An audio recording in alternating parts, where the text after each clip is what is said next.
साथियों, कई बार लोग दुर्भावनावश, रंजिशवश और दुश्मनी निकालने के मकसद से झूठी एफआईआर दर्ज करवा देते हैं, जिसका खामियाजा भुगतना पड़ता है उस व्यक्ति को जिसने कि कोई अपराध किया ही नहीं। अब जब आपके खिलाफ किसी व्यक्ति ने मिथ्या तथ्यों के आधार पर, बेबुनियाद बातों के आधार पर और बिना किसी एविडेंस के आधार पर आपके खिलाफ कोई एफआईआर दर्ज करवा दी, तो एक आम इंसान सोचता है कि मैंने तो कोई अपराध किया ही नहीं,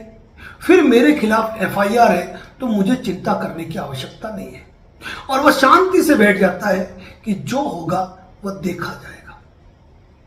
भारत के कानून में यदि आपके खिलाफ झूठी एफआईआर दर्ज की है तो आपके पास भी विकल्प है, रेमेडी है कि ऐसे मामले में आप क्या कर सकते हैं। लेकिन कई लोग ये सोचते हुए कि जब झूठी एफआईआर की है तो मैं क्यों चुप बैठूं, वो लड़ते हैं। और कई लोग क्या सोचते हैं कि एफआईआर ही झूठी है, पुलिस इन्वेस्टिगेशन करेगी, पुलिस को कुछ मिलेगा नहीं, पुलिस क्या कार्रवाई कर लेगी।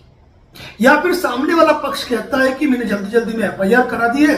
मैं इस मामले को खत्म कर दूंगा, अपना कोई लेना देना है ही नहीं, और हम चुपचाप बैठ जाते हैं, जिसका खामियाजा हमें भुगतना पड़ता है। खामियाजा ये भुगतना पड़ता है कि आपकी लापरवाही आपको जेल पहुंचा सकती है, आपके खिलाफ कार्रवाई हो सकती है और आपको लंबे समय तक कोर्ट कचहरी के चक्कर काटने पड़ सकते हैं। यदि किसी व्यक्ति ने बेवजह आपको हरेस करने, परेशान करने के मकसद से या झूठे तथ्यों के आधार पर कोई एफआईआर दर्ज करवाई है तो आपको बिल्कुल भी चुप नहीं बैठना चाहिए। जब आपको जानकारी मिल चुकी है कि सामने वाले ने आपके खिलाफ एफआईआर दर्ज करवाई है और वो कंटेंट पूरा झूठा है और उसको झूठा साबित करने के लिए आपके पास पर्याप्त आधार है, तो ऐसी स्थिति में आप अपने कंसर्न हाईकोर्ट से, जो आपके एरिया के हाईकोर्ट है, वहां पर आप एफआईआर पेश कराने की कार्रवाई भी कर सकते हो। यदि आपको लगता है कि आप बेगुनाह हैं लेकिन पुलिस द्वारा आपको आज नहीं कल गिरफ्तार किया जा सकता है तो आप एंटीसिपेटरी बेल के लिए भी अप्लाई कर सकते हो। साथ ही यदि आप अपना पक्ष रखना चाहते हो तो ऐसे मामले में पुलिस अनुसंधान अधिकारी के सामने आप अपना पक्ष रख सकते हो। आपके मन में यह आता है कि अगर हम गए तो पुलिस हमको फंसा देगी, बैठा देगी, अंदर डाल देगी, तो ऐसी स्थिति में आप अपने लीगल काउंसलर, अपने एडवोकेट की मदद से आप उस एफआईआर की सर्टिफाइड कॉपी प्राप्त कर सकते हैं, और आजकल तो ऑनलाइन भी उपलब्ध है, तुरंत देख सकते हो आपके खिलाफ क्या आरोप है। ऐसी स्थिति में आप अपने एडवोकेट के माध्यम से भी पुलिस अनुसंधान अधिकारी के सामने आपकी बात को रख सकते हो। और इन विकल्पों के होने के बावजूद भी कई लोग केवल ये सोचते हैं एफआईआर कर दी तो क्या हो जाएगा, मुझे क्या फर्क पड़ जाएगा। साथियों, आपको बता दूं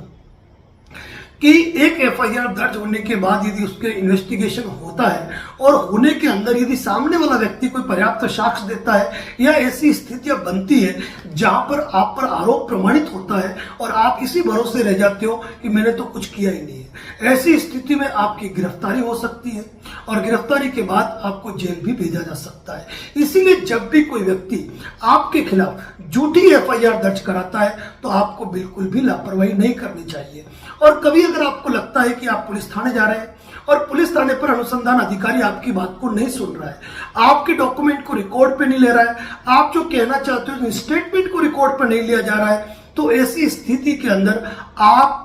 उस पुलिस थानाधिकारी के नाम पर, जो पुलिस थाना है उसके नाम पर अपना जवाब बना के भेज सकते हो, साथ में संबंधित डॉक्यूमेंट लगा सकते हो। ये लेटर जो है वह आप एसपी जो ऑफिस होता है पुलिस का उच्चाधिकारी, वहां भी भेज सकते हो। ऐसी स्थिति में आपने जो भी मैटर भेजा है, यदि आपने एफआईआर नंबर लिख दिया है तो आपकी पत्रावली में स्वतः उनको शामिल करना पड़ेगा, वह इग्नोर नहीं कर सकते। लेकिन हमने कई बार